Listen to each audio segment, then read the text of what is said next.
성령의 권능을 받고 성령의 나타남으로 전하자.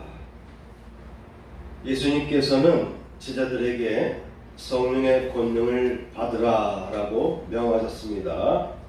그리고 나아가서 예수님의 증인이 되라. 세상에 나아가서 복음을 전하고 세례를 베풀어서 제자를 삼으라 라는 명령을 하셨습니다. 오늘은 성령 강림절입니다. 성령의 인재를 간절히 사모하면 하나님께서는 성령을 부어주십니다. 그러므로 성령의 권능을 받고 성령의 나타남의 사역을 통해서 복음을 전하는 성도가 되기를 바라는 마음으로 오늘 말씀을 전하도록 하겠습니다. 첫째, 성령을 받으라는 예수님의 명령에 관하여 살펴보겠습니다. 요한복음에서는 보혜사 곧 아버지께서 내 이름으로 보내실 성령, 그가 너희에게 모든 것을 가르치시고 내가 너희에게 말한 모든 것을 생각나게 하시리라. 예수님은 장차 내가 떠난 후에는 보혜사, 아버지께서 나의 이름으로, 아버지께서 내 이름으로 보내실 성령, 그분이 오실 것인데 그 성령께서 너희에게 임하시면 너희에게 모든 것을 가르쳐 주실 것이다. 내가 너희에게 말한 모든 것을 생각나게 하실 것이다 라고 말씀해 주셨습니다. 그러면서 또한 이와 같은 말씀을 전하셨습니다. 내가 너희에게 떠나는 것이, 내가 떠나는 것이 너희에게는 유익이다. 내가 떠나지 아니하면 보혜사가 너희에게로 오시지 아니할 것이요 가면 내가 그를 너희에게로 보내리라. 예수님께서 이 세상에서 하늘로 승천해 가시면 보혜사 성령께서 오신다는 것입니다. 만일 예수님께서 떠나지 아니하면 보혜사 성령이 너희에게 오시지 아니할 것이다. 만일 내가 가면 그를, 성령을 너희에게로 보내리라. 성령을 누가 보내십니까? 예수님께서 보내주신다라고 지금 약속하고 계신 것이에요. 자, 그래서 여러분, 성령은 누가 보내주냐면은 물론 아버지 하나님의 뜻이지만은 아버지께서 가라고 명하셨지만은 그렇지만 예수님께서 올라가신 후에 예수님께서 성령을 너희에게 보내줄 것이다 라고 말씀하셨습니다. 또한 그 성령은 아버지께서 명하신 것이지만 내 이름으로 보내시는 성령이시다. 내 이름으로 보내실 성령이다 라고 말하면서 성령님은 예수님과 연관돼서 생각해야 된다는 것을 요한복음에서 밝히고 있습니다. 그러나 진리의 성령이 오시면 그가 너희를 모든 진리 가운데로 인도하시리니 그가 자의로 말하지 않고 오직 듣는 것을 말하시며 장래일을 너희에게 알리시리라. 성령께서도 홀로 혼자 스스로 말하는 것이 아니라 들은 대로, 누구에게 들었습니까? 예수님의 것을, 예수님에게 들은 것을 그대로 우리에게 전하신다는 거예요. 물론 소스는, 근본적인 소스는 하나님 아버지지만 아버지의 것은 다 누구 것이라고요? 다 나의 것이다 라고 예수님께서 말씀하셨습니다. 아버지의 것은 다 나의 것이다.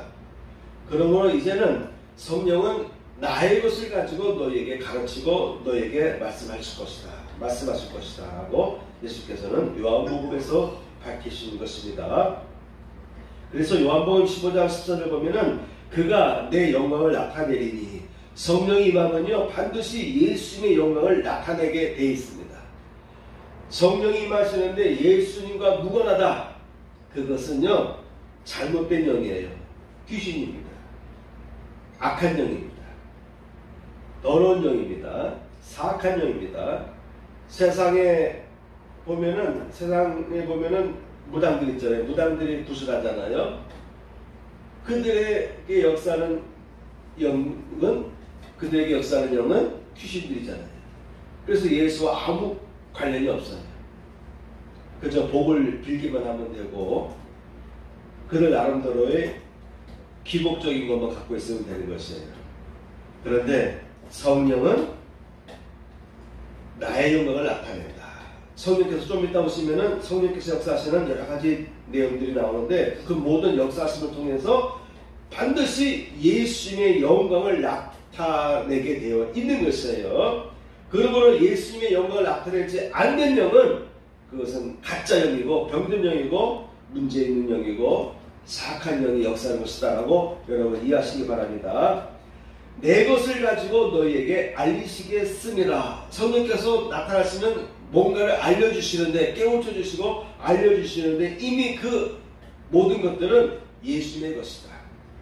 그가 내 것을 가지고 너희에게 알리시겠습니다 라고 말씀하셨습니다. 그 보내실 보혜사 성령은 진리의 성령이다.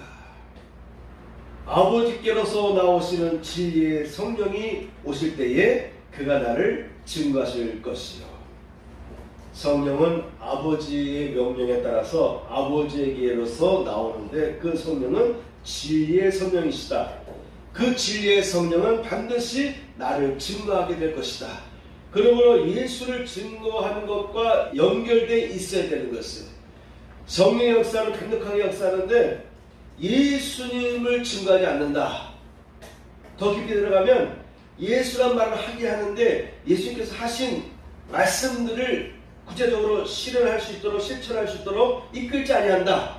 말로만 예수 외치지 그들의 삶을 보게 되면 예수님의 그 정신, 예수께서 가르치신 그 말씀대로 살지 아니한다 라고 생각한다면, 그렇게 판단된다면 그분은 성령의 인도를 받는 것이 아니다라고 하는 것입니다. 그래서 진리의 성령께서 오시면 너희를 모든 진리 가운데로 인도하실 것이다. 성령이 임하셔야 됩니다. 성령이 역사하시면 반드시 진리 가운데로 예수님께로 인도하게 되어 있습니다. 그분은 자의로 말하지 않고 오직 듣는 것을 말하시며 장래일을 너희에게 알리시리라. 성령께서 여러분들에게 말씀하실 때는 예언을 여러분들에게 전해주시는데, 예언적인 것들을 여러분들에게 말씀을 전해주시는데, 장래일들을 알려주시는데, 그것은 전부 다 성령님도 들은 대로, 예수님께로부터 들은 대로 우리에게 알려주신다라고 하는 것입니다. 무릇 아버지께 있는 것은 다 내 것이라. 그러므로 내가 말하기를 그가 내 것을 가지고 너희에게 알리시리라 하였노라. 그러니까 성령께서 하시는 모든 것은 예수님의 것이래요. 왜? 아버지의 것은 다 나의 것이 되었기 때문에, 아버지께서 나에게 모든 권한을 주셨기 때문에 이제 이 모든 권한은 내 것이다.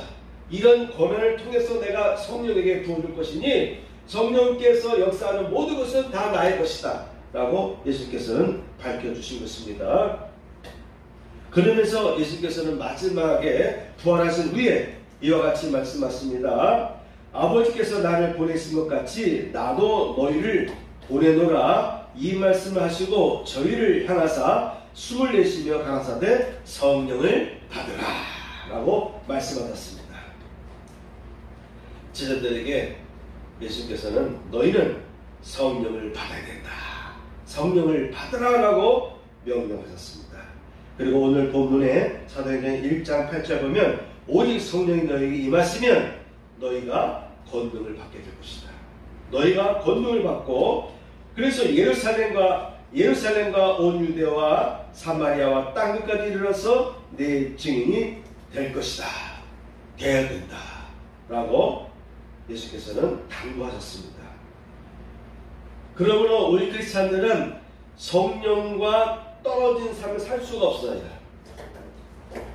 1980년대로부터 시작해서 2010년 그 사이에 보면은 요즘도 마찬가지입니다. 1980년대로부터 점점 최근에 이르기까지 교회에서 성령에 관한 말씀을 전하지 않는 경우가 많습니다.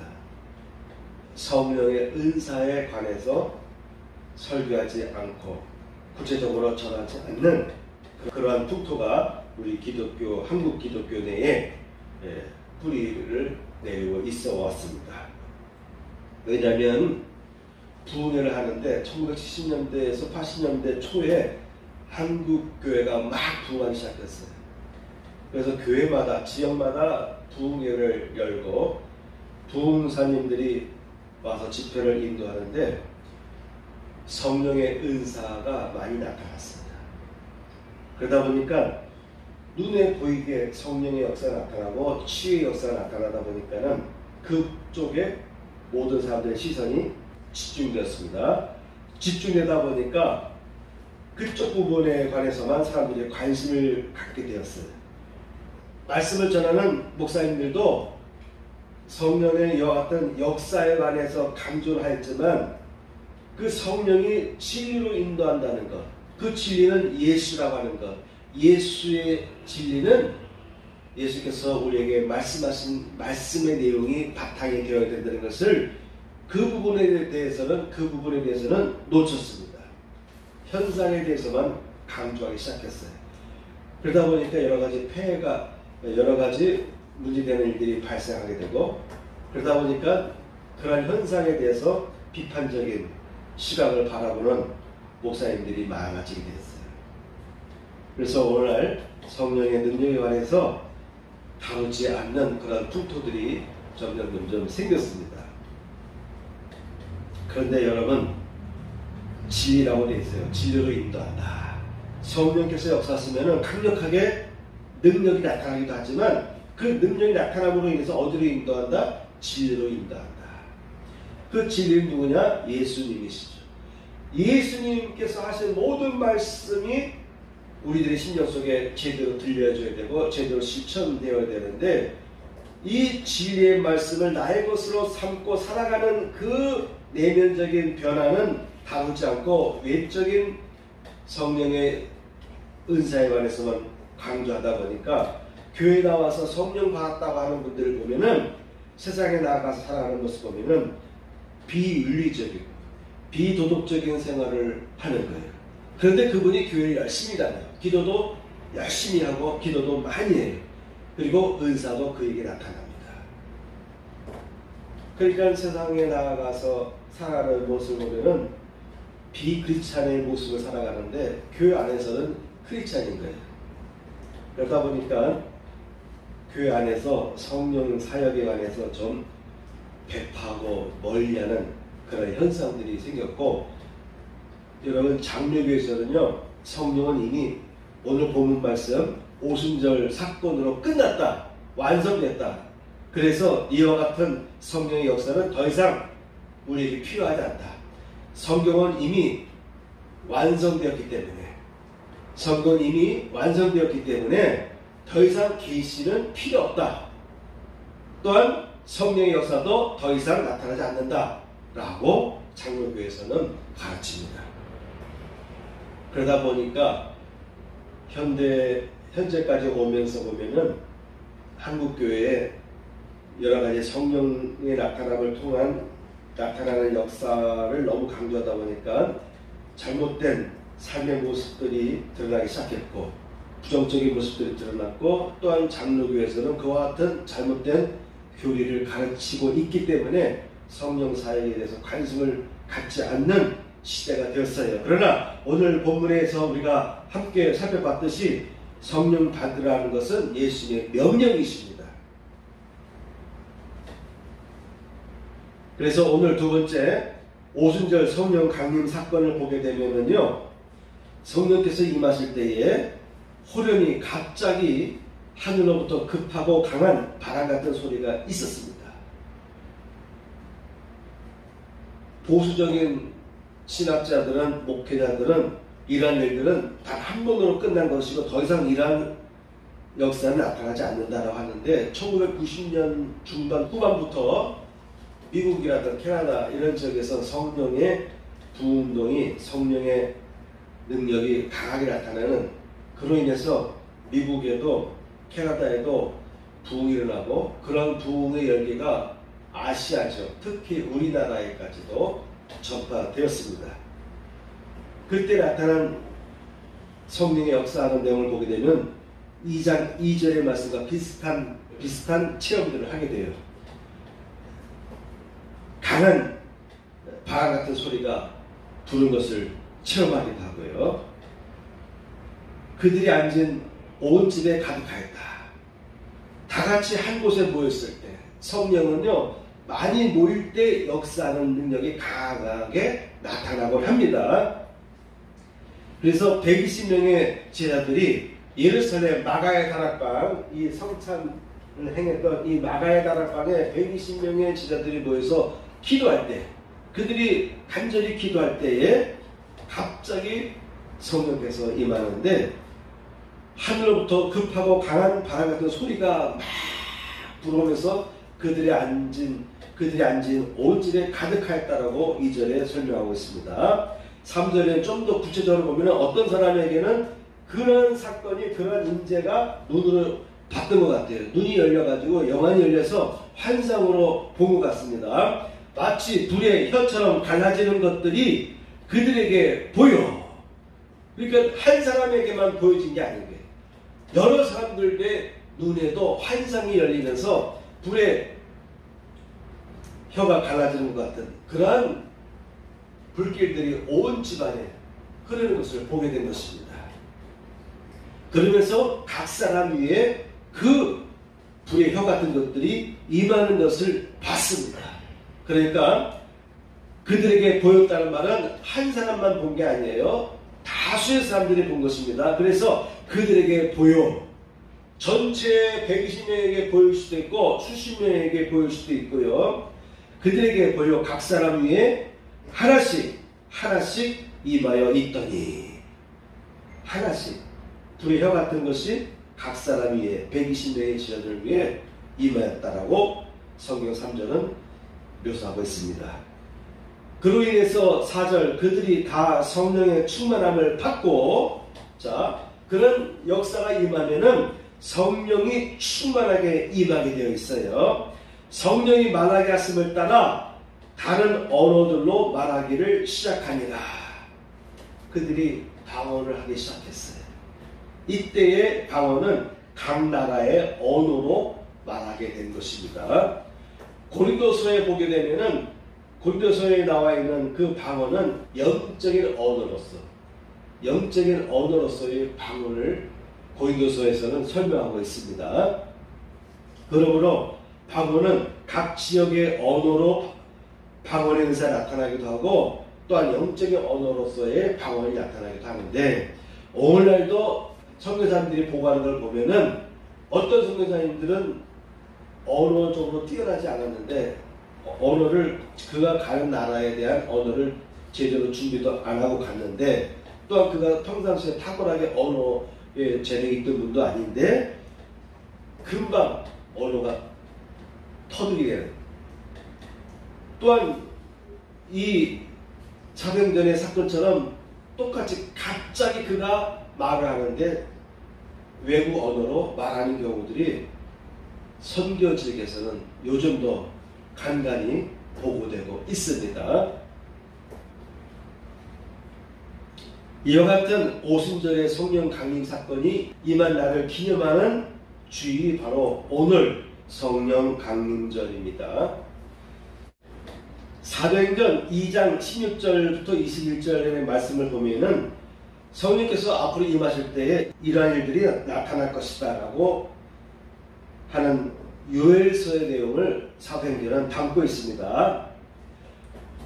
이는 고 선지자 요엘을 통하여 말씀하신 것이니, 일렀을 때 하나님이 가라사대 말세 내가 내 영으로 모든 육체에 부어주리니, 모든 육체입니다.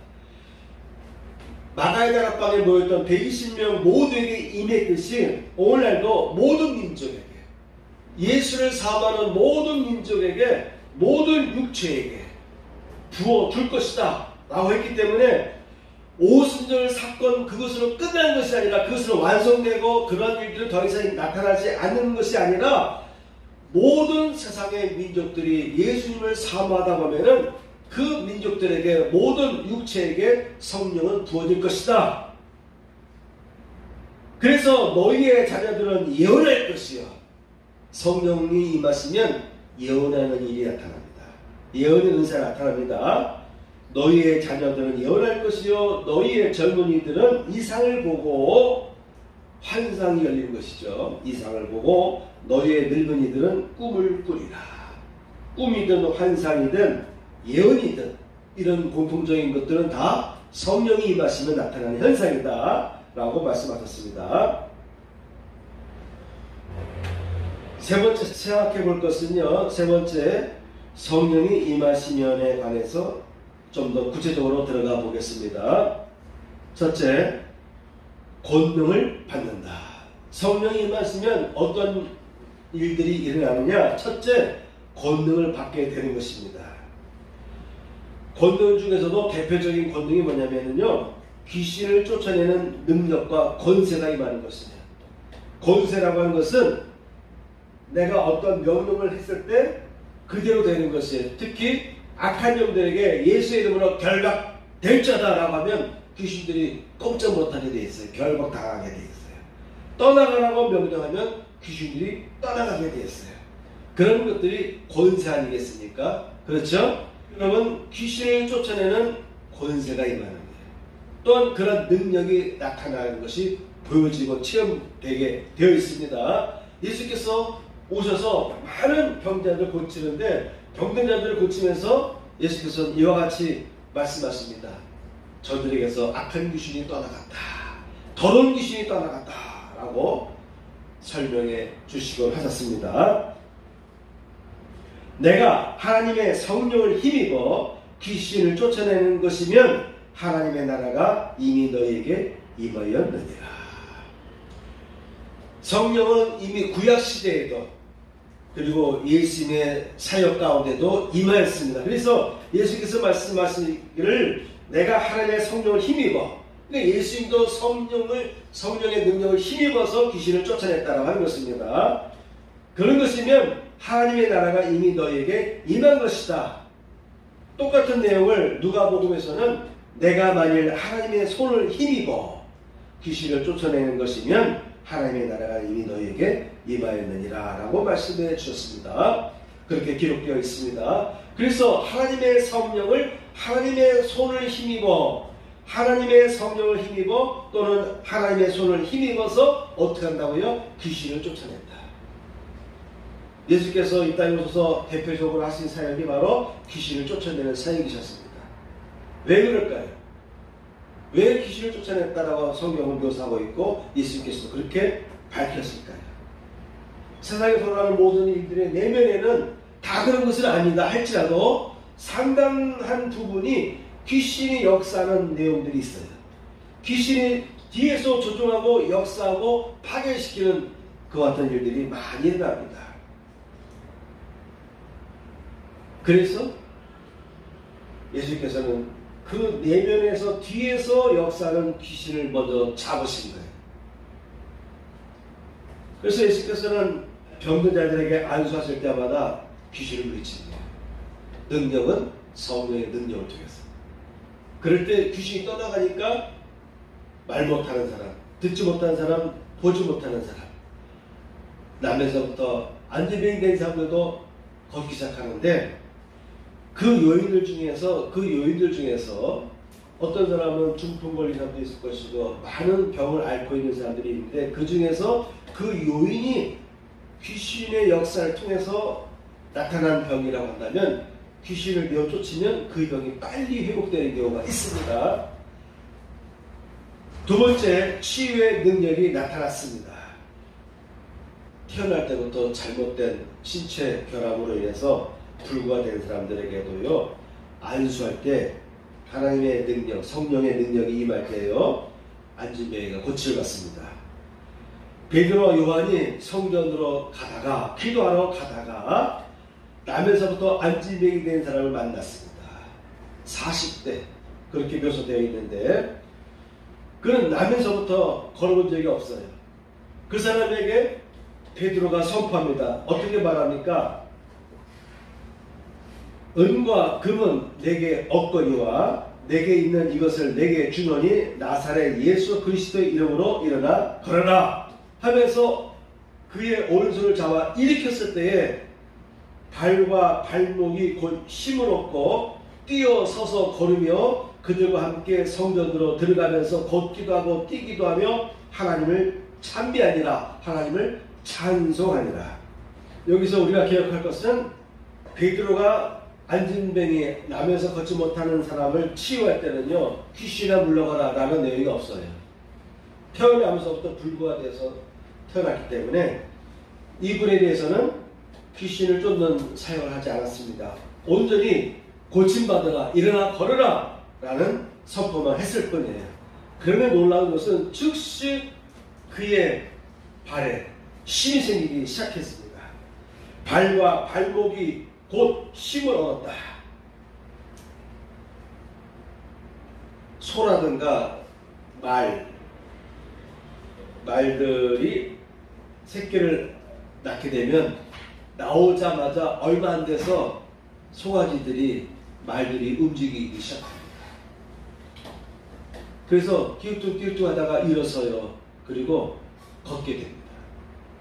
사람은 안 그런데 짐승들의 경우를 보게 되면 나오자마자 발목에 힘이 생기는 경우가 있어요. 그 영상을 보게 되면은 가축들의 새끼가 나오는 과정에서도 보면은 수의사 그분들이 가서 도울 때 보면은 그 송아지들의 발을 잡고 막 잡아당기다 안 나오는 거를 계속 힘있게 잡아당기다 보면 나오는데 나왔을 때 모습은 완전히 거기 살도 없고 뼈만 남은 상태인데 그 송아지들이 좀 있으면 일어나요. 무릎을 펴고 기웃기웃 하다가 일어서게 됩니다. 그런데 사람은 안 그렇잖아요. 정상적으로 태어난 아기들은 절대 걷지 못합니다. 사람만큼은 기어다니고 일어서려고 열심히 노력을 하는데 8개월, 10개월, 1년이 되어야 신생아는 10개월 또는 1년 정도 되어야 어떤 아이들은 1년이 지나서 겨우 일어서게 됩니다. 그만큼 사람의 신체는 갑자기 힘이 생기는 것이 아니잖아요. 그렇다면 이 남에서부터 걷지 못하는 사람은 걸어본 적이 없기 때문에 근육 발달이 안 되잖아요. 그렇죠? 근육 발달이 안 되거든요. 그런데 성령께서 임하니까는 발목에 힘을 얻게 됩니다. 발과 발목이 곧 힘을 얻고 힘줄과 근육과 인대가 힘을 얻게 되었습니다. 성령께서 역사하실 때는 이러한 일들이 나타난다라고 하는 것입니다. 이러한 치유의 능력이 나타나기도 한다라고 하는 것입니다. 그래서 바로 이 사람은 뛰어서서 걸으며 그가 하나님을 찬양했다라고 성경은 묘사하고 있습니다. 바울도 똑같은 안진뱅이라고 되어 있죠. 남에서부터 발을 쓰지 못하는 사람. 요즘 성경에 보게 되면은 옛날에는 안진뱅이라고 했는데 이제는 안진뱅이라는 단어를 안 쓰고 발을 쓰지 못하는 사람으로 이렇게 묘사하고 있습니다. 루스드라에 발을 쓰지 못하는 사람이 앉아 있는데 나면서 걷지 못하게 돼요. 이분도 똑같이 베드로와 똑같아요.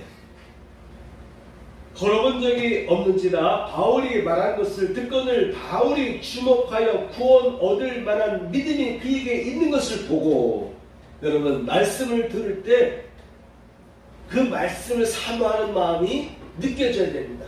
기도하는 사람에게 그 같은 간절한 사모하는 마음이 있다는 것이 느껴지면, 믿음이 있다는 것을 느껴지면 그때 선포하고 안수하면요 능력이 나타나게 돼 있어요. 큰 소리로 이르되 내 발로 일어서라 하니 그 사람이 일어나 걷는지라. 베드로와 사도 바울의 경우를 보면은 오순절 사건 이후로부터 그들이 능력을 받았을 때에 치유의 능력이 나타나기 시작합니다. 심지어 이 사도들이 사용했던 옷자락이라도 손수건이라도 가져가서 그들의 아픈 부위에 놓게 되면 병이 낫기도 하였습니다. 그래서 사도행전 19장에 보면은 심지어 사람들이 바울의 몸에서 손수건이나 앞치마를 가져다가 병든 사람에게 얹으면 그 병이 떠나고 악귀도 나가라. 귀신까지 나가는 일들이 나타났습니다. 바로 사모하는 마음이 중요한 것이죠. 사모하는 마음이 있을 때 귀신도 떠나가게 되고요. 병도 치유되게 되는 것입니다. 세 번째, 표적과 기사가 많이 일어난다. 그러니까 어떤 병이 났든 어떤 놀라운 일이 일어났든 이것이 많은 사람들에게 증거가 되는 것이죠. 그래서 성경에 보게 되면은 표적과 기사가 많이 일어난다라는 묘사를 하고 있습니다. 사도행전 5장에 보면은 사도들의 손을 통하여 민간의 표적과 기사가 많이 일어나매 믿는 사람이 다 마음을 같이하여 솔로몬 행각에 모였다라고 되어 있습니다. 단순하게 어떤 병만 고침받는 것이 아니라 어떤 놀라운 사람으로서는 상상할 수 없는 일들이 일어나는 거예요. 기적들, 표적들, 그런 표적들은 다른 사람들이 볼 때는 이거 분명히 기적이야, 이건 분명히 놀라운 일들이다라고 이해할 수밖에 없고 칭송할 수밖에 없는 사건들이 나타나는 거예요. 그런 내용들에 관해서 표적과 기사라고 성경은 묘사하고 있습니다. 그러므로 성령의 능력이 나타날 때는요, 우리가 상상할 수 없는 일들이 나타날 수가 있는 거예요. 성경에 묘사되어 있는 것과 똑같지 않은 다른 다양한 역사들이 나타날 수가 있어요. 그런 역사들은요, 많은 사람들에게 믿음을 북돋아 주게 돼요. 그래서 성경은 표적과 기사라고 묘사하고 있습니다. 스데반이 은혜와 권능이 충만하여 큰 기사와 표적을 민간에 행하니, 스데반 집사조차도요 은혜와 권능이 충만하다 보니까 큰 기사와 표적이 사람들 가운데에서요 그를 통해서 많이 나타났습니다. 우리가 빌립의 말도 듣고 행하는 표적도 보고 일심으로 그의 말하는 것을 쫓더라. 무리가 빌립의 말도 듣고 행하는 표적도 보고 일심으로 그의 말하는 것을 쫓더라. 빌립, 그러니까는 사도행전에 보게 되면은 집사 중에 7 집사 중에서 스데반과 빌립, 이 두 사람들은 집사입니다. 그런데 이들을 통해서도 표적과 기적이 많이 나타났습니다. 그런 것을 보고서 사람들이 일심으로 그가 말하는 것을 쫓더라. 그래서 예수를 믿게 됐다라는 것이죠. 주의 손이 그들과 함께 하시면 수도한 사람들이 믿고 주께 돌아오더라. 주님의 손이, 하나님의 손이, 예수님의 손이 성령의 역사를 통해서 그들과 함께 할 때에 수다한 사람들이 믿게 되고 주님께로 돌아오는 역사가 나타났다고 하는 것입니다. 그래서 성령이 임하면 첫째, 권능을 받게 된다. 그 권능 중에는 대표적으로 귀신을 쫓아내는 능력과 권세가 임하기도 하고 치유의 능력이 강력하게 나타나기도 하고요. 다양한 표적과 기사가 많이 일어난다라는 것입니다.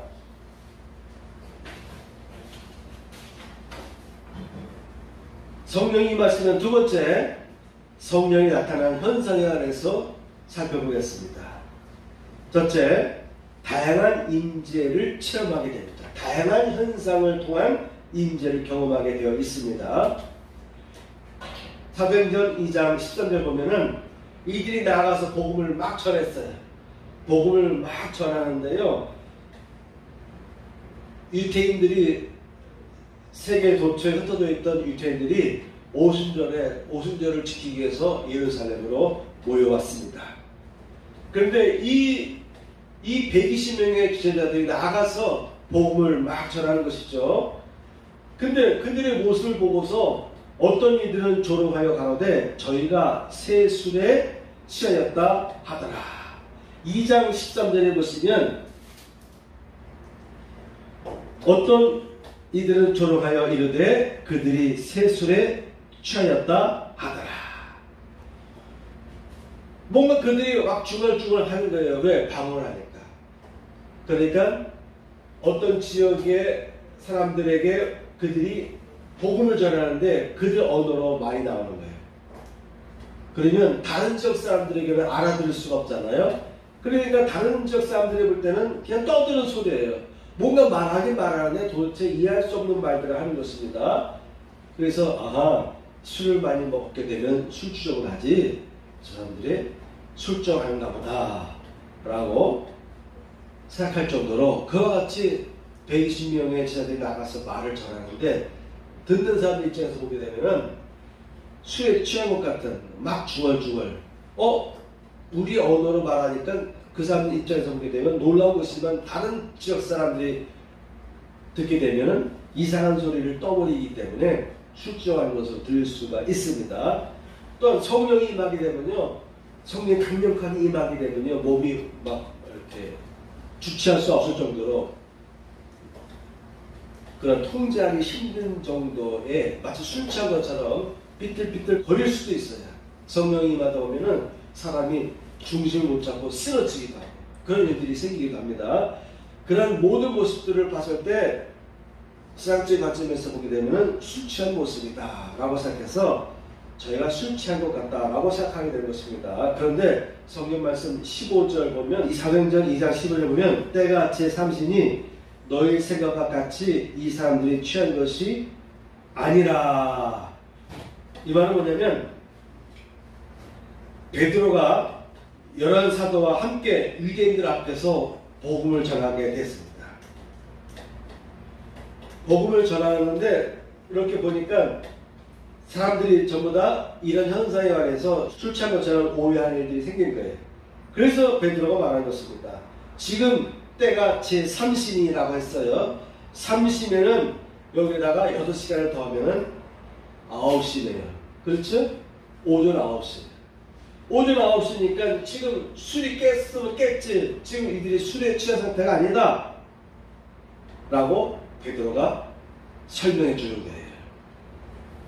어떤 사람들은 조롱하여 이르되 그들이 새 술에 취하였다 하더라. 조롱하는 투로 뭔가에 우리가 알지 못하는 술에 취하였네 라고 비아냥거리기도 했어요. 그러다 보니까 베드로가 말하기를 지금 아침 9시다. 제3신이 너희 생각과 같이 이 사람들은 지금 술에 취한 것이 아니다. 오히려 사람이 술에 취해서도 깨어날 시간 아니냐.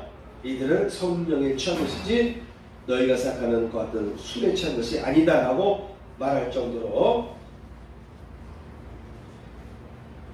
성령께서 임하다 보면요 다양한 임재 현상이 나타나게 되어 있습니다.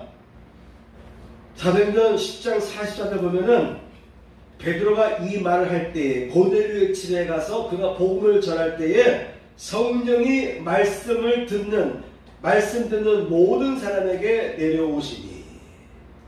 베드로가 복음을 전하는데 갑자기 성령께서 각 사람에게 임하는 거예요.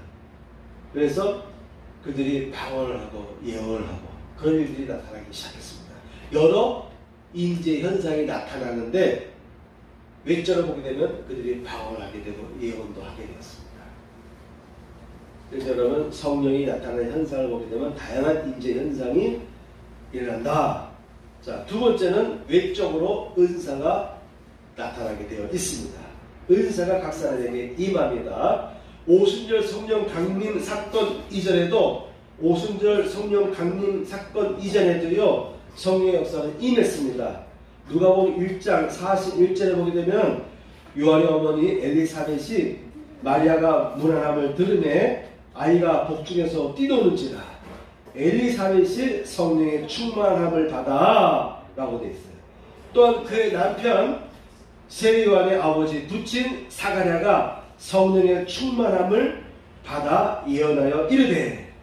이와 같이 세례 요한의 어머니와 아버지에게요 성령이 충만하게 임했습니다. 오순절 성령 강림 사건 이전에도 있었고 오순절 강림 사건 이후에도 성령의 충만한 역사는 계속 이어진 거예요. 그러므로 오순절 성령 강림 사건에 일어났던 그와 같은 은사의 이 드러남은 그때 한 번으로 끝난 것이 아니라 그 이전에도 있었고 그 이후에도 있었다. 구약 시대에도 있었고 세례 요한의 어머니와 아버지에게도 성령이 충만하니까 그들에게 예언의 은사가 임하기 시작했다. 또한 예수님도 성령의 권능을 힘입어서 귀신들을 쫓아냈다. 나사렛 예수에게 하나님의 성령이 기름부터 부어졌다. 부어짐에 온갖 악한 영들을 다 물리치는 강력한 능력이 나타났다는 것이 성경에 기록되어 있습니다. 오늘은 여기까지만 말씀을 전하겠습니다. 성령의 충만을 받게 되면은 성령이 나타나는 현상이 있는데 다양한 임재의 체험도 있고요. 둘째, 은사가 나타난다. 성령의 충만함이 임하게 되면 은사가 나타나는데 대표적으로 예언을 하게 되고요. 방언하는 은사가 나타난다. 근데 이런 예언의 사역을 보게 되면은 세례 요한의 어머니와 아버지에게도 나타났고, 또한 예수님께서도 성령의 능력을 힘입어서 악한 귀신들을 내어쫓았고, 그리고 오순절 사건 이후로 이와 같은 능력들이 더 활성화되었다. 오늘 여기까지만 말씀 전하고 남은 내용은 다음 주에 이어서 말씀을 전하겠습니다. 가슴에 손을 얹고 도움 기도를 드리겠습니다. 할렐루야. 하나님 아버지, 이 시간에도 아름다운 예물들이 주님 앞에 동원되었습니다. 드리는 예물을 흠양해 주시고 저들을 축복하여 주시되 성령의 권능이, 성령의 은사가 저들에게 부어지게 하여 주셔서 이 세상을 능히 이겨나가게 하시고 예수 그리스도의 복음의 증언자로서의 삶을 살아가시도록 축복하여 주옵소서. 이제는 우리 구주 예수 그리스도의 은혜와 하나님 아버지의 극절하시는 사랑과 성령님의 감동함과 역사하심이 이제 참여한 성도들 위해 함께 하시기를 축복하옵나이다. 아멘.